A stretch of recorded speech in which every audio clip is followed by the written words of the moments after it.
My name is Lily Morgan, I'm 14, and I used to think field trips were the safest place to just be myself. That changed the second I saw the photo, my photo, on everyone's phones before the bus even got back to school. Emma, my so-called best friend, was the one holding it up, laughing so hard she had to lean on someone, and actually thought no one would notice? She said loud enough for the whole back row to hear. Something inside me froze, not the kind that makes you hide, the kind that makes you wait. And from that moment, I wasn't just counting the days until summer. I was counting the days until I got even. What do you think she did in that photo? Drop your guess in the comments before I tell you the rest. The bus smelled like gum and wet hoodies, the windows fogged from too many kids breathing in the same air. My knees pressed into the vinyl seat, and I leaned closer to Emma so we could both fit into the frame of her phone camera. Photo dump, she grinned, tapping the screen. Her eyeliner had smudged just enough to look intentional. We always did this, collect the dumbest moments from field trips, post them later, and laugh at the comments. This was our thing. Emma's hand brushed mine when she held the phone out, and it made me feel steady. Safe? Outside, the trees blurred into streaks of green and gold. I imagined the whole day ahead, hiking trails, the picnic spot by the lake, maybe catching that lizard like last year. I could almost forget about the way other girls sometimes looked at me in the hall, like I was a misplaced sticker they couldn't peel off. Emma nudged me. Hey, do the face. I crossed my eyes and puffed my cheeks. She laughed so hard she snorted, hitting record this time. We huddled over the screen to replay it, her shoulder warm against mine. That's when I noticed it. A flicker of her camera roll as she swiped, a thumbnail of me, but not from today. A shot I didn't remember being taken.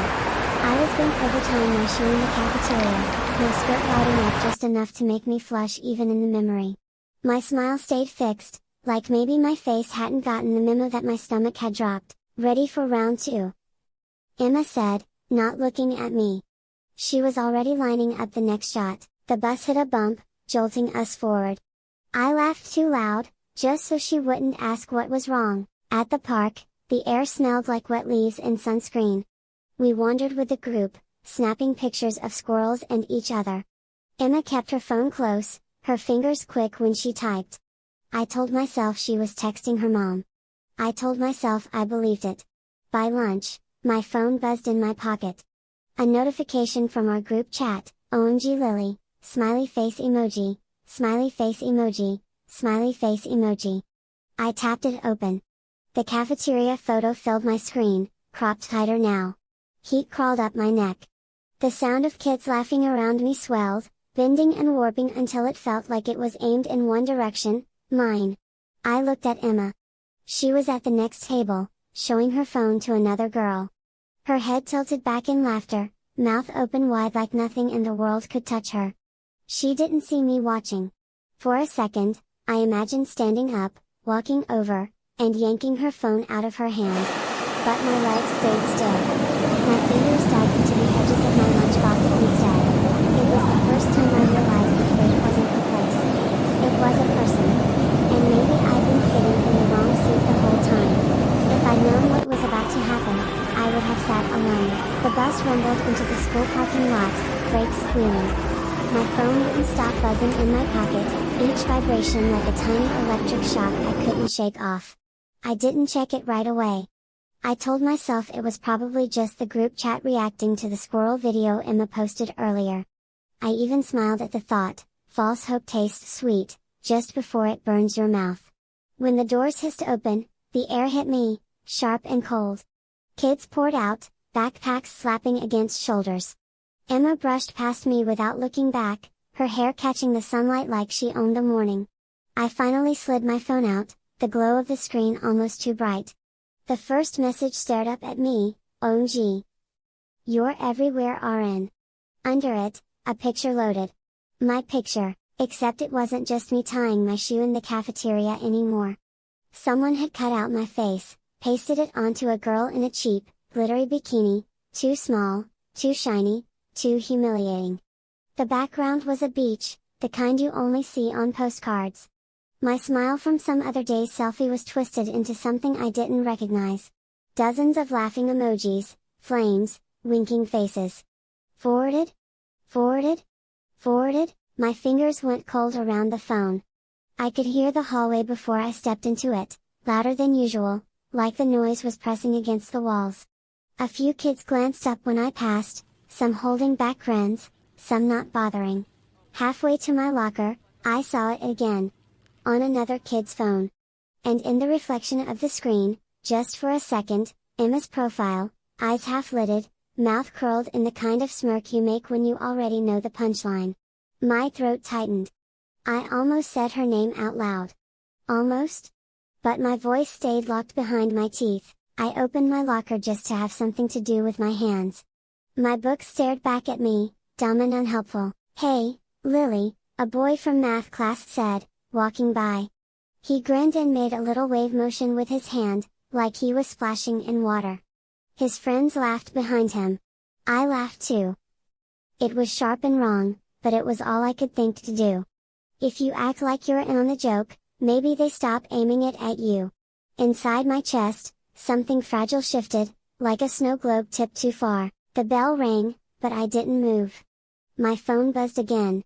Another repost. Another caption, "She's serving." I stared until the words blurred. I could have walked into class.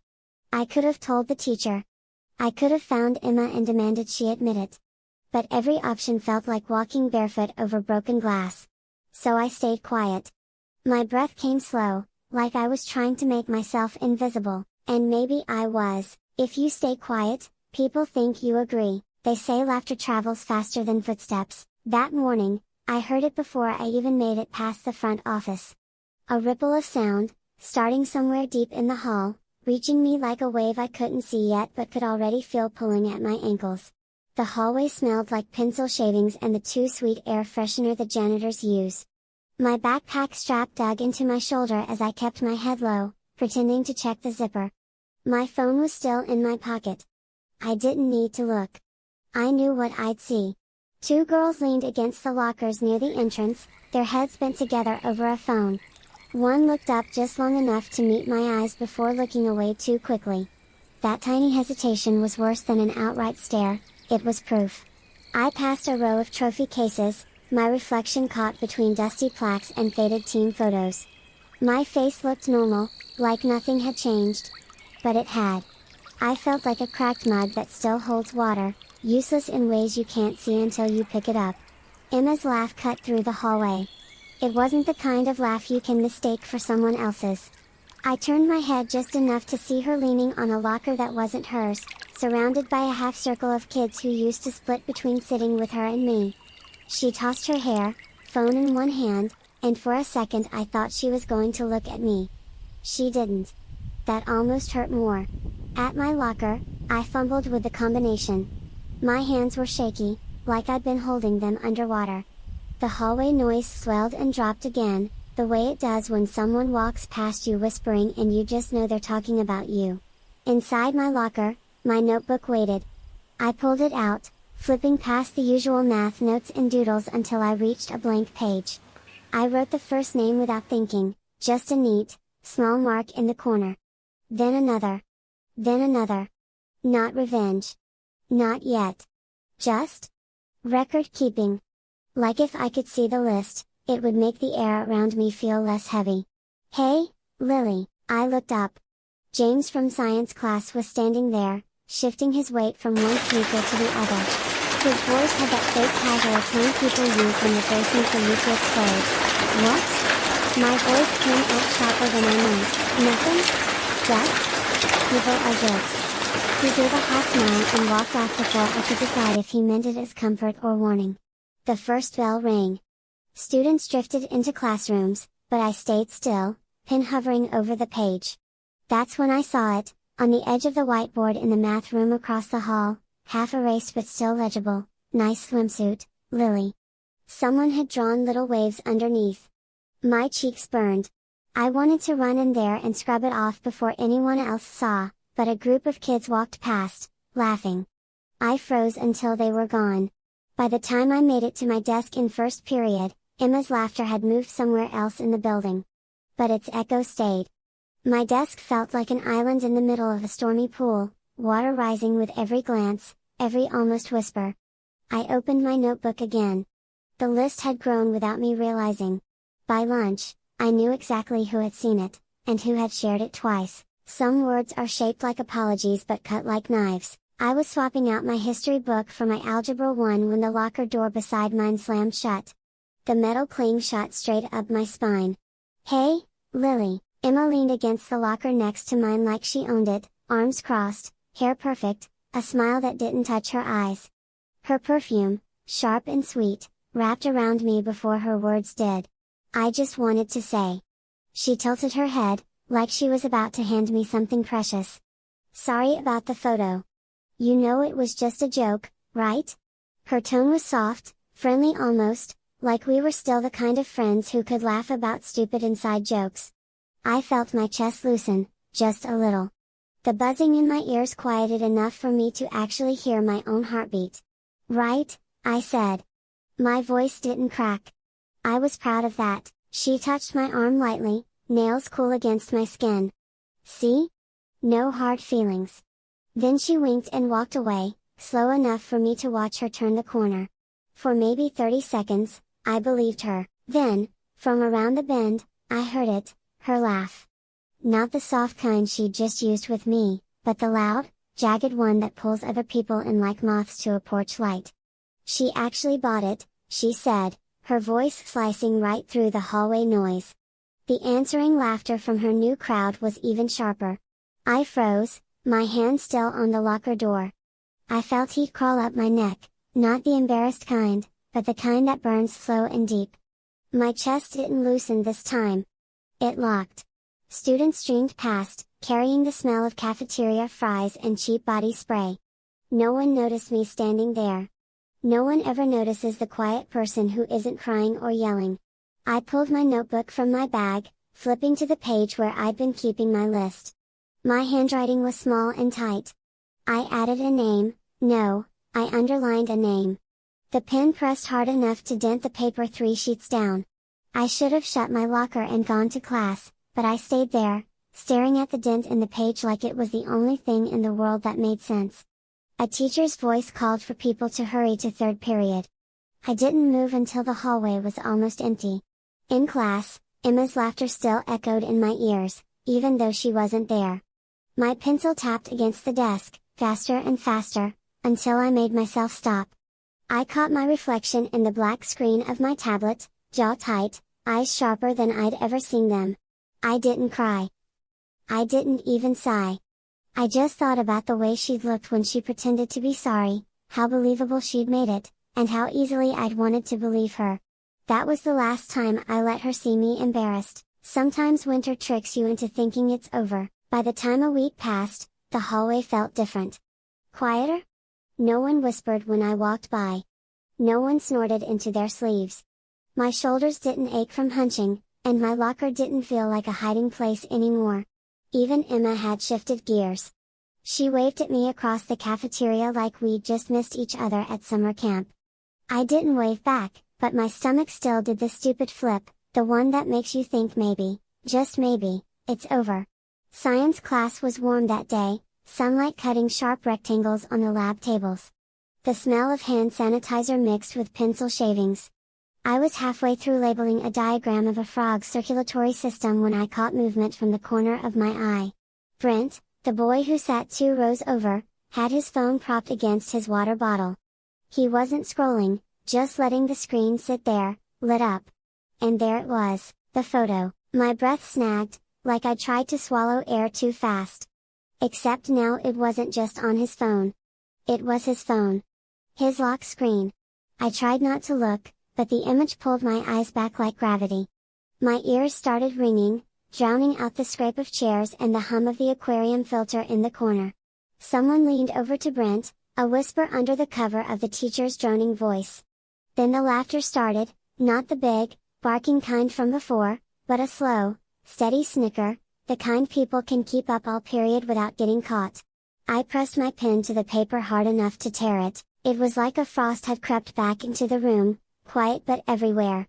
The kind you don't notice until your fingers stop working right. "Lily, can you pass the beaker?" the lab partner next to me asked. My hand shook as I slid it over. "Sure," I said, my voice light, almost cheerful. The kind of voice people use when they're pretending they didn't just see a ghost.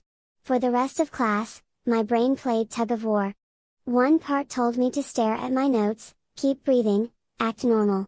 The other part was already sketching out ways to burn their stupid joke into ash. Halfway through, I caught Emma looking at me from her seat across the room. She wasn't laughing, not out loud. But her mouth curled in the smallest smile, like she'd been waiting for me to notice. The rest of the day blurred. Hallways, bells, teachers talking too loud, it all smeared together like wet ink. My skin felt too tight, like I was wearing clothes straight from the dryer, still hot but shrinking. At my locker, I opened my notebook. The list was there, names stacked neat and sharp. I didn't add anyone this time. I just traced the ones already there, over and over, until the paper went soft under my pen. Quiet is worse, it means they've found new ways to share it. Knowing who hurt you is one thing.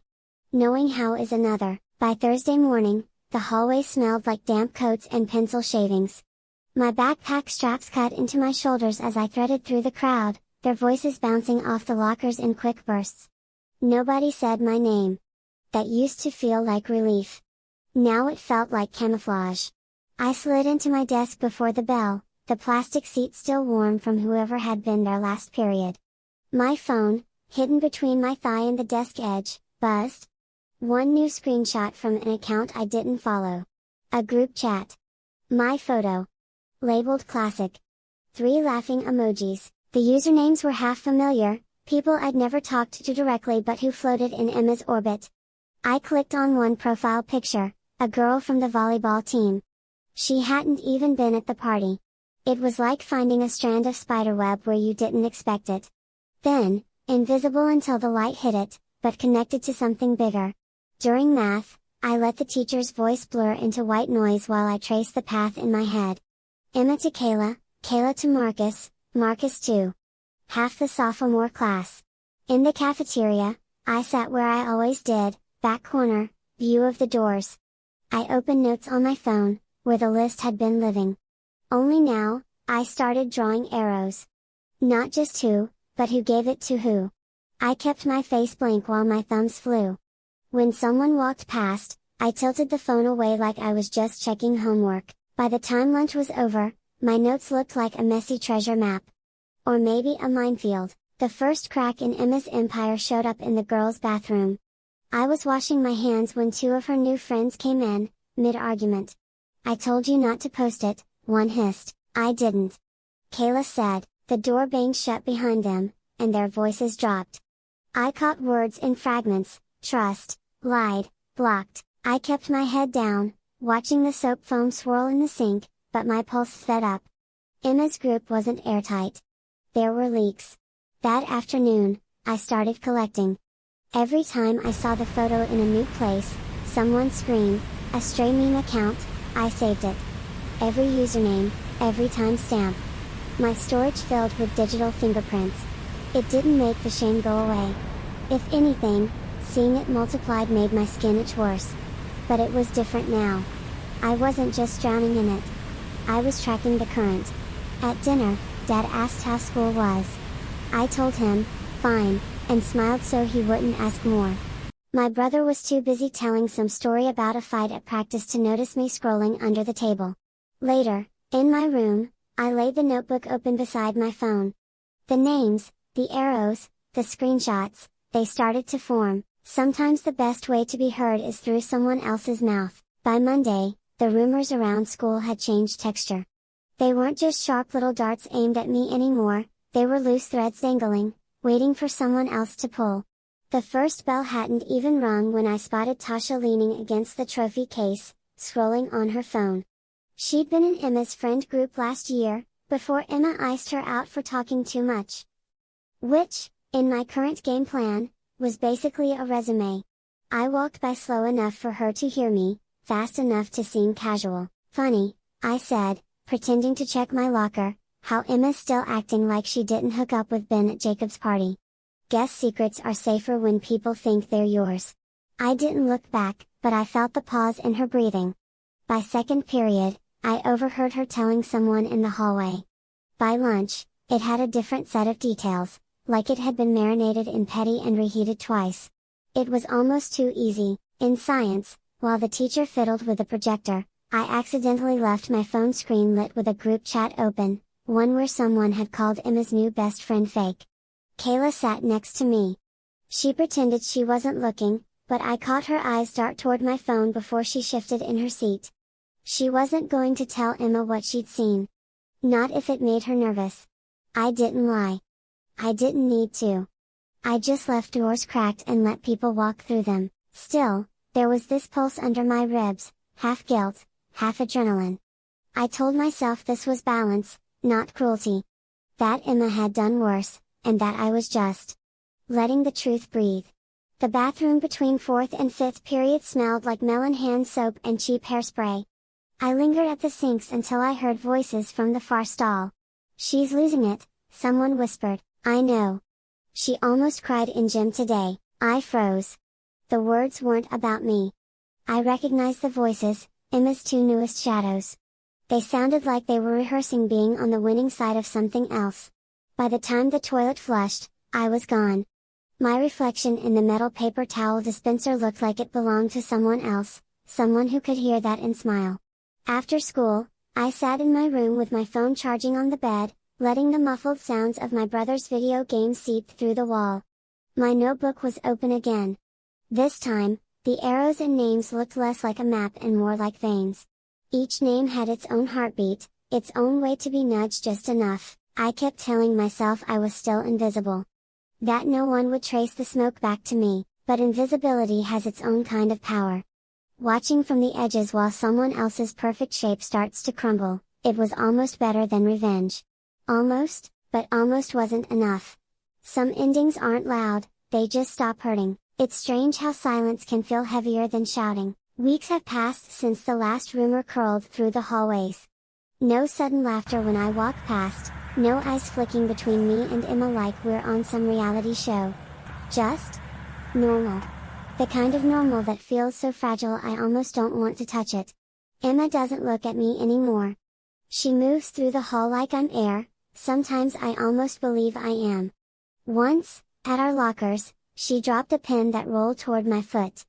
I bent down automatically, but she was already walking away. No thank you. No glare. Nothing?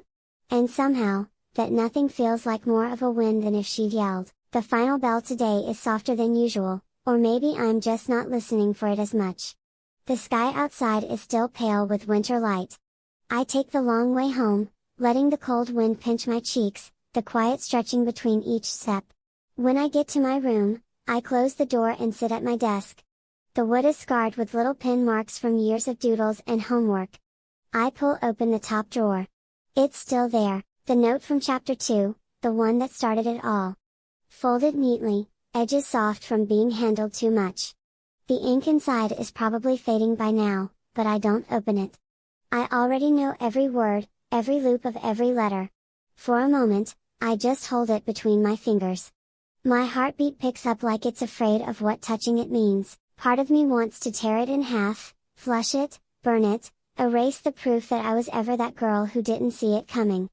But my hands don't move.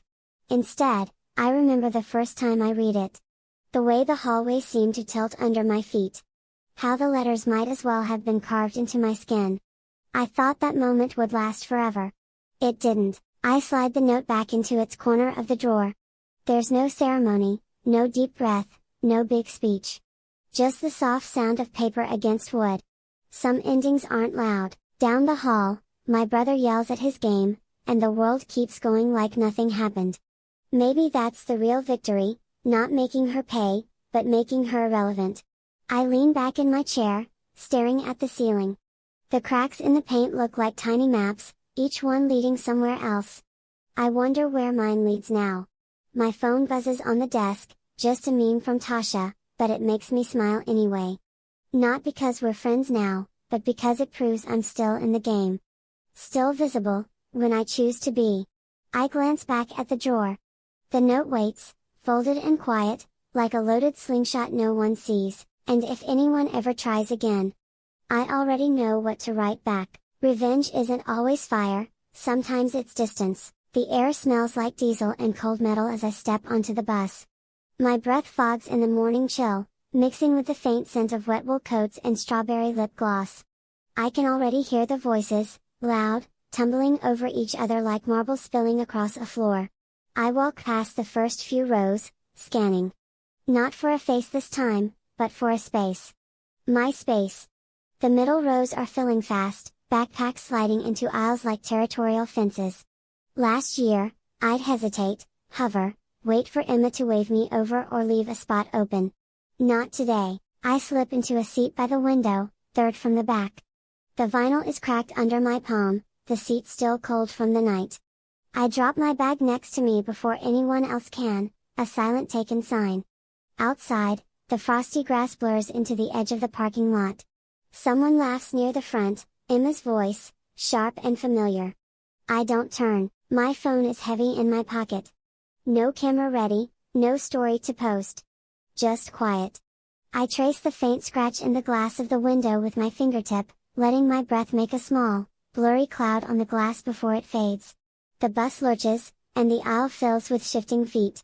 Emma's coming down, hair tucked behind one ear, coat open like she doesn't feel the cold. She's mid-sentence with someone behind her.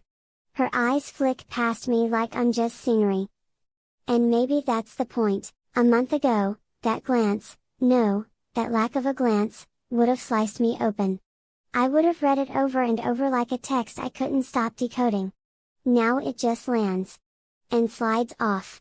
She takes a seat across the aisle and 2 rows up, laughing at something the girl beside her says.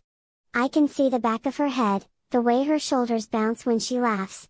It's almost a relief that I don't care about the joke anymore. The bus starts to hum with the road, trees whipping past in streaks of brown and green. My reflection hovers faintly in the glass, overlapping the blur outside. I almost don't recognize her, the girl in the reflection. She looks steady. I lean my forehead against the cool glass, letting the vibrations travel through my skull. Kids are shouting over the rumble of the engine, swapping snacks, tossing crumpled wrappers into the aisle. The noise doesn't touch me. For once, I'm not playing defense. It's strange, this isn't the ending I pictured when I thought about getting back at her. I imagined public wins, the kind of dramatic reversal where she'd regret everything in full view of everyone. Instead, my victory looks like sitting here, watching the blur of the world without waiting for her approval.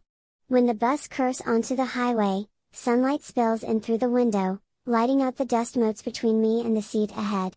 The warmth touches my cheek, and I don't move away. I didn't win her game. I changed it.